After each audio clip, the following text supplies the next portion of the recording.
Exercise 6.1 chapter 6 application of derivatives question number 11 A particle moves along the curve 6y equal to x cube plus 2 find the points on the curve which the y coordinate is changing 8 times as fast as the x coordinate।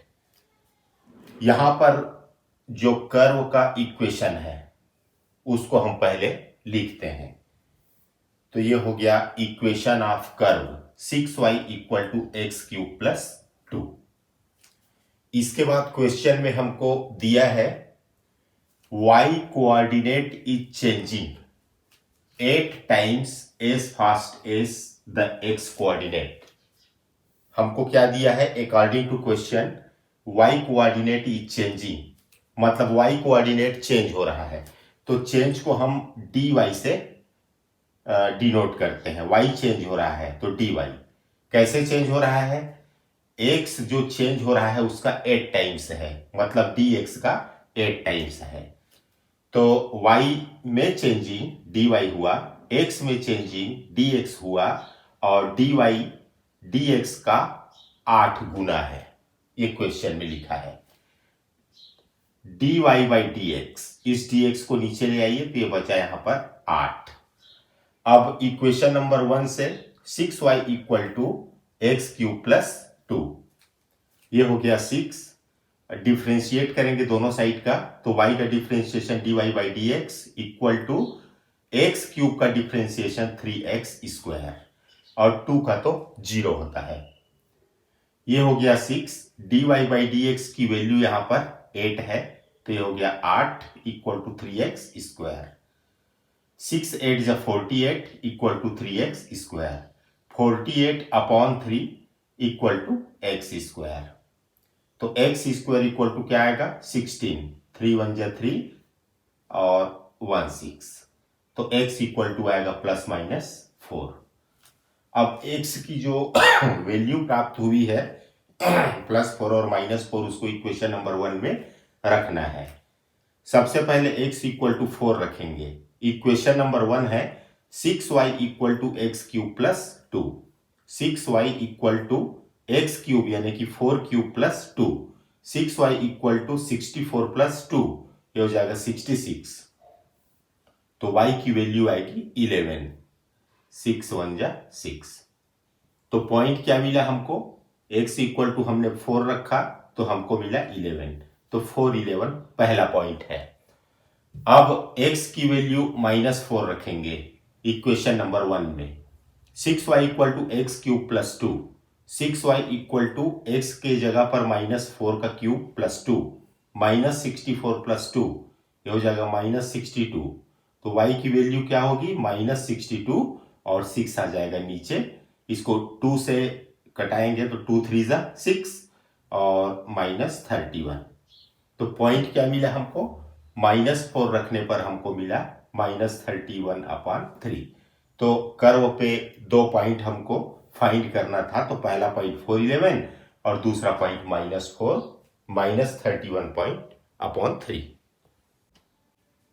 Question number 12 the radius of an air bubble is increasing at the rate of 1/2 centimeter per second. At what rate is the volume of the bubble increasing when the radius is 1 centimeter? यहां पर जो air bubble है उसका radius change हो रहा है, increase हो रहा है। तो हमको क्या दिया है? Rate of change of radius 1/2 centimetre पर सेकेंड दिया हुआ है। तो rate of change of radius, तो रेडियस में जो चेंजेस आ रहा है dr with respect to t उसको डिनोट करते हैं dr by dt equal to 1/2। अब जो एयर बबल है उसका वॉल्यूम निकालते हैं। वो हमेशा स्फेरिकल रहता है, गोलाकार। तो गोले का आयतन का फार्मूला होता है 4/3 पाई r क्यूब। दोनों साइड का डिफरेंशिएशन करेंगे विथ रिस्पेक्ट टू r तो dv by t r equal to 4/3 into r cube का डिफ्रेंशिएशन 3r²। यहां पर 3 से 3 कैंसल, 4πr², ये बचा। अब r इक्वल टू 1 सेंटीमीटर पर हमको ये वॉल्यूम में जो चेंजेस आ रहा है उसको निकालना है। तो r की वैल्यू यहां पर 1 रखिए, तो ये हो जाएगा 4πr² यानी 1 का स्क्वायर। तो ये हो जाएगा 4π, वॉल्यूम का यूनिट सेंटीमीटर क्यूब और पर r यानी रेडियस का सेंटीमीटर। तो 4π सेंटीमीटर क्यूब पर सेंटीमीटर, ये हमारा आंसर हुआ। अगला देखते हैं हम लोग क्वेश्चन नंबर 2। देखिए क्वेश्चन नंबर, अगला क्वेश्चन है हमारे पास 13। A balloon which always remains spherical. हमारे पास एक बलून है जो हमेशा गोलाकार रहता है, स्फेरिकल रहता है। हैज अ वेरिएबल डायमीटर, उसके पास डायमीटर है 3/2 2x + 1, ये डायमीटर है। हमको निकालना क्या है, find the rate of change of volume निकालना है विथ रिस्पेक्ट टू x। तो चलिए जो जो दिया है उसको मैं पहले लिख लेता हूं। सबसे पहले तो डायमीटर दिया है, तो उसका डायमीटर है, डायमीटर को 2r से डिनोट करते हैं। व्यास 3/2 2x + 1, ये है डायमीटर। अब यहां पर 2 जब नीचे आएगा तो 3/4 हो जाएगा 2x + 1। जो बलून है उसका वॉल्यूम, वॉल्यूम ऑफ बलून, तो v इक्वल टू 4/3πr³। जो बलून है वो स्फेरिकल है, इसलिए स्फेयर का वॉल्यूम 4/3πr³। 4/3π, r की वैल्यू है 3/4 2x + 1, तो r के स्थान पर लिखेंगे 3/4 2x + 1 का क्यूब। 4/3π इंटू 3 का क्यूब 27, 4 का क्यूब 64, 2x + 1 का क्यूब। तो v इज इक्वल टू क्या आया, 3 1 जा 3, 3 9 जा 27, 4 1 जा 4, 4 1 जा 4 और 4 6 जा 24, 9π/16, 2x + 1 क्यूब। अब दोनों साइड का with respect to x differentiation करेंगे। dv by dx equal to 9π/16 into, इसको थोड़ी देर के लिए x बोलिए, तो x का क्यूब है यहां पर, तो x का क्यूब का क्या डिफ्रेंशिएशन होता है, 3x²। तो ये हो गया आपका 3, और x किसको बोले हैं, इसको 2x + 1 का स्क्वायर इंटू अंदर में जो 2x + 1 है उसका फिर डिफ्रेंशिएशन होगा, तो 2x का डिफ्रेंशिएशन 2 होता है और ये 1 का 0 होता है, तो आएगा 2। तो ये हो जाएगा 3 सामने आया, 2x + 1 एक कम हुआ और अंदर का फिर हुआ तो 2 आया।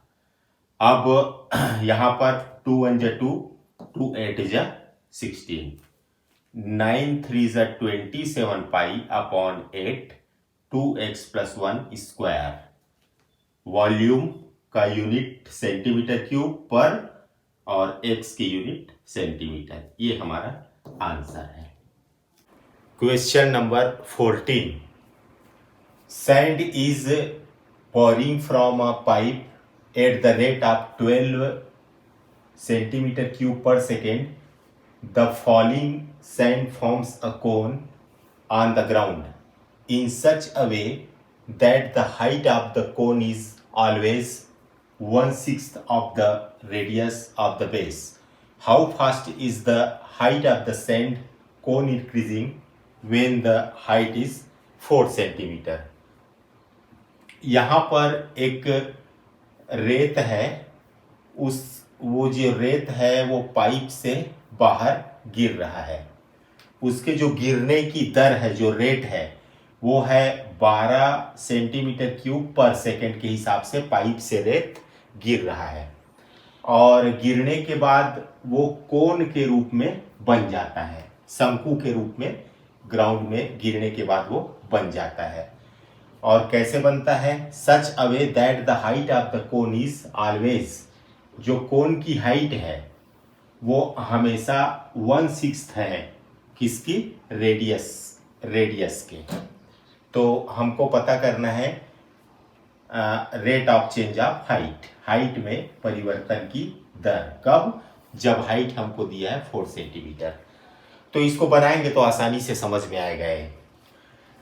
ये जो dV/dt है ना, वॉल्यूम में परिवर्तन की दर समय के साथ, वो है 12 सेंटीमीटर क्यूब पर सेकेंड। यहाँ पे सेंटीमीटर क्यूब लिखा है मतलब जरूर वो वॉल्यूम होगा, और नीचे में टी टाइम है मतलब पर सेकेंड। सेंटीमीटर क्यूब मतलब वॉल्यूम और पर सेकेंड मतलब टाइम। तो यहीं से पता चल जाता है कि ये dV/dt की वैल्यू है। अब क्वेश्चन में लिखा है कि हाइट ऑफ द कोन वो 1/6 है किसका? रेडियस का। हाइट को h कहते हैं और 1/6 इंटू r, तो ये हो जाएगा r = 6h, क्रॉस मल्टीप्लीकेशन। अब वॉल्यूम ऑफ अ कोन, हमको पता है कोन का वॉल्यूम v = 1/3 पाई r²h। ये हो जाएगा 1/3 पाई, r की वैल्यू यहाँ पर 6h है, 6h का स्क्वायर h, 1/3 पाई, ये हो जाएगा 6 या 36h² इंटू h। ये 3 1 या 3 3 2 जा 6, तो 12 पाई h² और इंटू h, तो h³। अब दोनों साइड का डिफ्रेंशिएशन करेंगे with respect to t। dV/dt = 12 pi को बाहर रखिए, h³ का डिफ्रेंशिएशन 3h², इस h का फिर होगा तो dH/dt। dV/dt का मान हमको दिया है 12, तो ये हो जाएगा 12 = 12 पाई इंटू 3। हाइट दिया है 4 सेंटीमीटर, क्वेश्चन में ही दिया है, ये देखिए हाइट 4 सेंटीमीटर। तो ये हो जाएगा 12 पाई इंटू 3, h का स्क्वायर मतलब 4 का स्क्वायर और dH/dt। 12 = 12 पाई इंटू 3, 4 4 जा 16 इंटू dH/dt। ये हो जाएगा 12 पाई इंटू 3 इंटू 16, ये आ जाएगा नीचे, यहाँ पर बचेगा dH/dt। तो इसको 3 1 जा 3, ये तो 12 से 12 कैंसिल हो गया, तो यहाँ पर 3 बचेगा, यहाँ पर 16, तो हो जाएगा 48 पाई सेंटीमीटर पर सेकेंड। ये है हाइट में परिवर्तन की दर, rate of change of height. यही हमारा आंसर है। Question number 15, the total cost CX in rupees associated with the production of X units of item is given by CX = 0.007x³ minus 0.003x² plus 15x plus 4000. Find the marginal cost when 17 units are produced. इस question में ये बोला गया है कि हमारे पास एक आइटम है, उस आइटम की x यूनिट प्रोड्यूस करने के लिए जो टोटल कास्ट लगता है वो CX है, और उस CX को इस इक्वेशन के द्वारा यहाँ पर दिखाया गया है। तो हमको 17 यूनिट्स प्रोड्यूस करने के लिए कितना मार्जिनल कास्ट लगेगा। तो जो मार्जिनल कास्ट होता है MC, मार्जिनल कास्ट, वो कैसे निकलता है? टोटल कास्ट CX का d/dx निकालते हैं, मतलब with respect to x differentiation करना पड़ता है। d/dx CX की वैल्यू है 0.007x³ minus 0.003x² plus 15x plus 4000।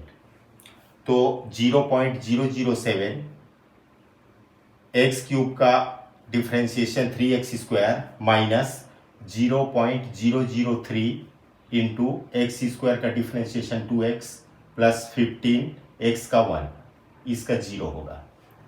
0.07 into 3, 17 unit units produce करना है, तो x के जगह में 17 रखेंगे तो 17 का स्क्वायर माइनस 0.003 इंटू 2, x के जगह में 17 प्लस 15, 0.007 इंटू 3 इंटू 17 का स्क्वायर 289 माइनस 0.003 इंटू 17 टू ज़ा 34 प्लस 15। अब ये तीनों का कैलकुलेशन 6.069 माइनस ये दोनों का कैलकुलेशन 0.102 और प्लस 15। अब ये दोनों का कैलकुलेशन 21.069 माइनस 0.102। यहाँ पर 15 में 6 प्लस हुआ है तो ये हो जाएगा 6.069 प्लस हुआ है तो 21.069 माइनस 0.102, तो ये माइनस करेंगे तो आएगा 20.967। यही मार्जिनल कास्ट है, यही हमारा आंसर है। Question number 16, the total revenue in rupees received from the sale of x unit of product given by, देखिए एक्स यूनिट्स प्रोडक्ट करने के लिए, एक्स यूनिट प्रोड्यूस करने के लिए हमको जो टोटल रेवेन्यू है वो दिया गया है आर एक्स इक्वल टू इतना दिया गया है, ये टोटल रेवेन्यू है। हमको मार्जिनल रेवेन्यू निकालना है x unit, x equal to जब 7 हो तो आर एक्स दिया है हमको total revenue 13x square plus 26x plus 15। हमको मार्जिनल रेवेन्यू निकालना है तो टोटल रेवेन्यू आर एक्स का डिफ्रेंशिएशन करेंगे with respect to x, d by d x. R x की वैल्यू है 13x square plus 26x plus 15, ये हो जाएगा 13x स्क्वायर का डिफ्रेंशिएशन 2x प्लस 26x का डिफ्रेंशिएशन 1 और 15 का 0। 13 टू ज़ा 26x प्लस 26, ये हो जाएगा 26 इंटू एक्स मतलब यहाँ पर 7 दिया है प्लस 26 को कॉमन निकालेंगे, यहाँ पर बचेगा 7 प्लस यहाँ पर 1, तो 7 प्लस 1 8 होगा, ये दोनों का मल्टीप्लाई होगा तो 188 आएगा। यही है मार्जिनल रेवेन्यू।